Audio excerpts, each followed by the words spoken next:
Hello teachers, मैं हूं पुष्पा और मेरे YouTube channel your guide Pushpa में आपका स्वागत है।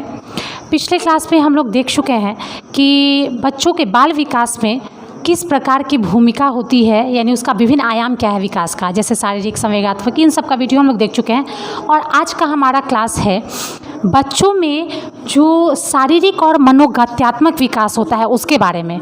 तो बच्चों में शारीरिक और मनोगत्यात्मक विकास के बीच क्या संबंध है, इसके बारे में हम लोग देखेंगे। तो हम लोग देख रहे हैं बच्चों की शारीरिक एवं मनोगत्यात्मक विकास। कल हम एक टर्म बताए थे, शारीरिक विकास मतलब उसका लंबाई, चौड़ाई। कुछ बच्चे देखते हैं कि पतले होते हैं, दुबले होते हैं, ढीले होते हैं, है ना, और हाइट छोटा होता है, कुछ नाटे होते हैं। तो इस तरह की समस्याएं बच्चों में आ जाती है, या कहें कि शारीरिक विकास उनका ढंग से नहीं हो पाता है, तो इस तरह के समस्याओं से उन्हें अवगत होना पड़ता है। तो इसमें शिक्षक और माता पिता दोनों की महत्वपूर्ण भूमिका होती है। शारीरिक विकास में तो पूर्णतः या पूर्ण रूप से उसके माता पिता की भूमिका होती है, लेकिन जहाँ तक मनोगत्यात्मक विकास का बात आता है वहाँ पे शिक्षक और माता पिता दोनों का बराबर का भूमिका हो जाता है। क्योंकि एक लंबा समय बच्चा जो है किशोरावस्था और बाल्यावस्था में अपने शिक्षक के साथ बिताता है और माँ पिता के साथ भी रहता है। तो माँ पिता से प्रारंभिक सीखता है और फिर विद्यालय में आकर के वो शिक्षकों से सीखता है। तो इसे शिक्षकों को बहुत बारीकी से ध्यान भी देना पड़ता है बच्चों पर कि उसमें मनोगत्यात्मक कौशल का विकास हुआ है कि नहीं, इसका शारीरिक विकास हुआ है नहीं, या क्या खूबी या क्या कमी है। तो पहले हम लोग को जान लेना होगा कि शारीरिक तो आपको समझ में आ रहा है कि हाइट, लेंथ है ना, ब्रेथ, ये सब से चीज़ से संबंधित है, शॉर्टनेस। लेकिन मनोगत्यात्मक क्या है? मनोगत्यात्मक का मतलब होता है मोटर डेवलपमेंट। मोटर डेवलपमेंट का मतलब कि शरीर के जो अंग है वो सही ढंग से काम कर रहे हैं कि नहीं। बच्चा झुकता है तो सही ढंग से झुक पा रहा है कि नहीं, यदि खड़ा होता है तो कैसे खड़ा होता है, थोड़ा झुक के खड़ा होता है या फिर एकदम टाइट होकर एकदम गर्दन, किस तरह से वो खड़ा होता है, किस तरह से वो चलता है, इन सारी चीज़ों पर ध्यान दिया जाता है। या हाथ से जो संबंधित कार्य है तो हाथ उसके सही ढंग से पेंसिल से लिखने में कार्य कर पाते कि नहीं, इन सारी चीज़ों को ध्यान दिया जाता है मनोगत्यात्मक कौशल में। तो मनोगत्यात्मक कौशल का मतलब या मनोगत्यात्मक विकास का मतलब क्या होता है, उसके जो मोटर है यानी कि शरीर के अंग जो है वो सही ढंग से सुचारू रूप से संतुलित व्यवहार कर पाते हैं या नहीं। तो चलिए शुरू करते हैं आज का क्लास। शारीरिक और मनोगत्यात्मक विकास आनुवांशिक तथा वातावरणीय दोनों प्रकार के कारकों से प्रभावित होता है। हम लोग जान रहे हैं कि जो शारीरिक और मनोगत्यात्मक है वो माता पिता से बच्चों में गुण आता है, तो उसका हाइट निश्चित है छोटा होगा। जिसके मदर फादर यदि लंबे हैं तो उनमें वो गुण आएगा कि लंबा बच्चा रहेगा, है ना।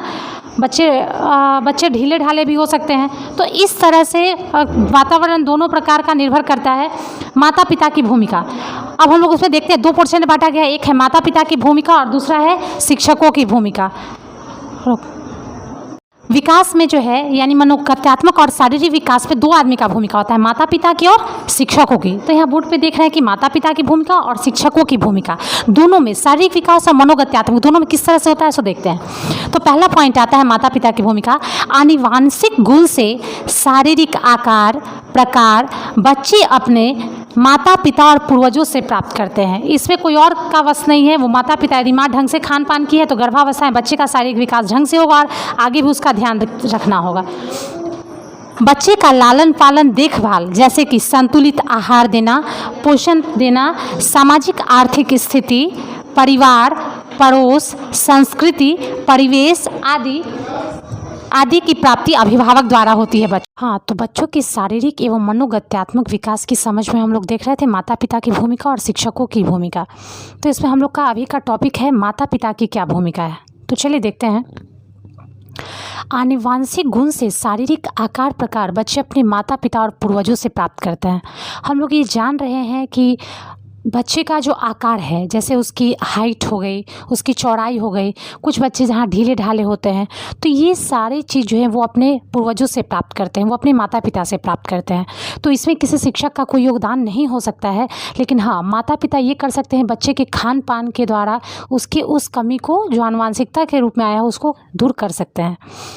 सेकेंड पॉइंट है बच्चे का लालन पालन देखभाल जैसे संतुलित आहार, पोषण, सामाजिक आर्थिक स्थिति, परिवार, पड़ोस, संस्कृति, परिवेश आदि की प्राप्ति अभिभावक के द्वारा ही होती है।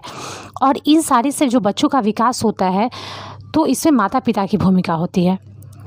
अगला पॉइंट, शारीरिक और मनोगत्यात्मक विकास सही तरीके से हो उसमें अभिभावक मदद करते हैं।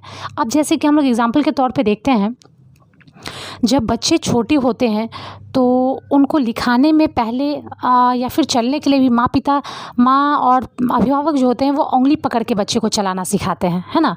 उसको खड़े होना उंगली पकड़ के सिखाते हैं, फिर उसको धीरे धीरे बैठना सिखाते हैं, तकिए वगैरह की मदद से बैठना सिखाते हैं, कैसे झुकना है वो झुकना सिखाते हैं, शारीरिक क्रियाकलाप सिखाते हैं, संतुलित आहार और कैसे विश्राम करना है, कब विश्राम करना है। तो ये सारा अभिभावकों का दायित्व होता है। तो एक तरह से कहें कि मनोगत्यात्मक रूप में और शारीरिक रूप में माता पिता क्या करेंगे, संतुलित भोजन देंगे, आहार देंगे, विश्राम देंगे, उपयुक्त विश्राम देंगे। लेकिन जब मनोगत्यात्मक रूप में अभिभावक की क्या भूमिका हो जाएगी, तो बच्चे को सही ढंग से चलना, बैठना, उठना, दौड़ना, ये सब सिखाना पड़ता है, कैसे झुकना है, ये सारी चीज़ों को सिखाना होता है। अब एक माता पिता की मनोगत्यात्मक और शारीरिक योगदान को हम लोग देख लिए, अब हम लोग को देखना है शिक्षकों की क्या भूमिका होती है। क्योंकि जैसे एक बच्चा अपने जितना सार्थक समय वो अपने घर में देता है, बाल्यावस्था और किशोरावस्था दोनों में एक बच्चा अपने शिक्षकों के साथ भी पर्याप्त समय बिताता है। तो एक तरह से कहें कि बच्चे अपने बचपन का सार्थक भाग विद्यालयों में शिक्षकों के साथ बिताते हैं। शिक्षक बच्चों की शारीरिक तथा मनोगत्यात्मक खूबियों और कमियों को पहचान कर अभिभावक को बताते हैं कि ये खूबी है बच्चे में, ये कमी है। जैसे कुछ शिक्षक क्या कर सकते हैं, स्थूल गत्यात्मक कौशल, है ना, मतलब स्थूल वृहत स्तर पे है, ये बड़े स्तर पे है। जैसे कि एक्सरसाइज कराना बच्चे से, बच्चा का दौड़ना, डांस करना, अलग अलग प्रोग्राम करके, एक्टिविटी करके, उसमें खेल में। तो ये हो गया बच्चे का स्थूल गत्यात्मक कौशल का विकास, जो शिक्षक द्वारा किया जाता है मनोगत्यात्मक में। अब दूसरा जो गत्यात्मक का आता है वो है सूक्ष्म गत्यात्मक कौशल।